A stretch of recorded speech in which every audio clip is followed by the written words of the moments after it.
FMT recently visited 2 urban farms in the Klang Valley to get a better insight. One such farm is Urban Hijau in Taman Tun Dr. Ismail in suburban Kuala Lumpur, located on a 0.6-acre site.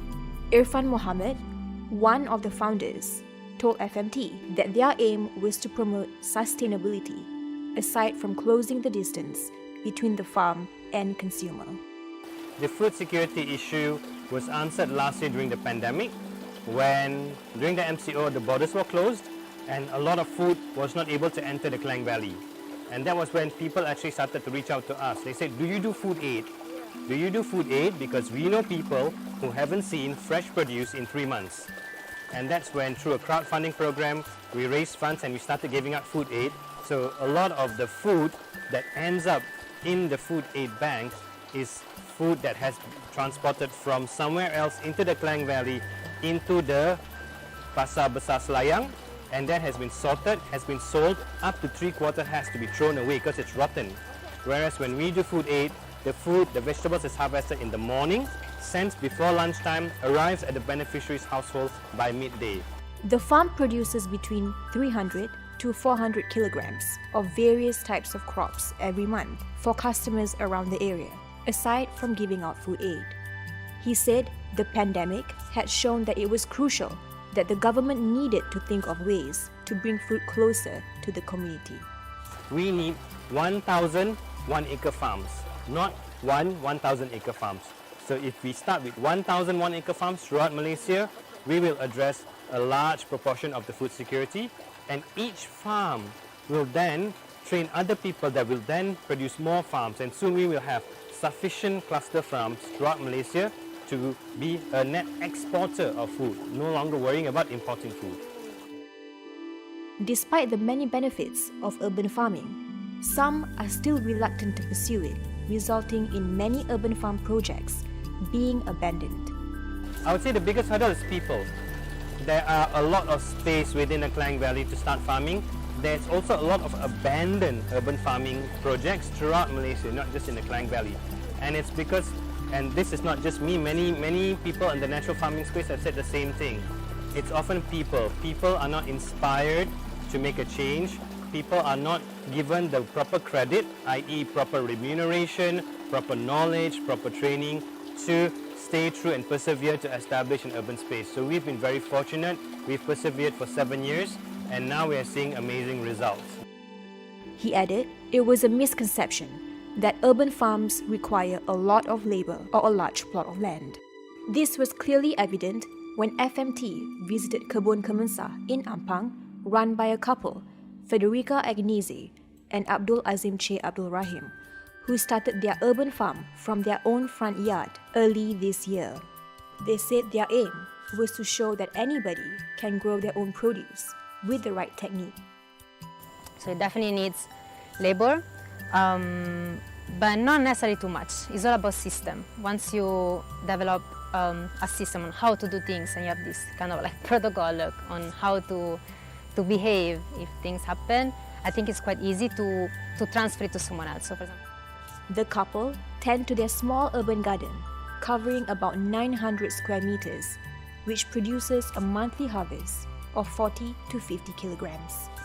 They said they had always wanted to start a sustainable local food production operation in the city. Here we have the opportunity to start something like a local food production in the city. So bringing the agriculture into an urban neighborhood.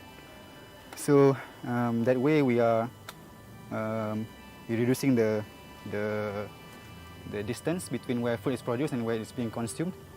On the other hand is when we faced when COVID came about, and then there was the first lockdown. Suddenly everybody realized that we have a problem with our food supply chain, food production system. So that kind of brought more the importance of having a local food production system embedded in the community, in the society. One thing is evident. With the growing need to build a resilient, sustainable food supply chain, more people are likely to take up urban farming post-pandemic. In the wake of the COVID-19 pandemic, the spotlight on food security has never been more intense. Today, we delve into the world of urban farming in Malaysia, where innovative solutions are emerging to bridge the gap between food production and consumer. However, addressing food security through urban farming requires more than just enthusiasm. To unlock its full potential, we need to sustain the momentum, but it's beyond initial project to ensuring follow through community-based initiative. Educational program and financial support is essential to keep individuals engaged with urban farming practices.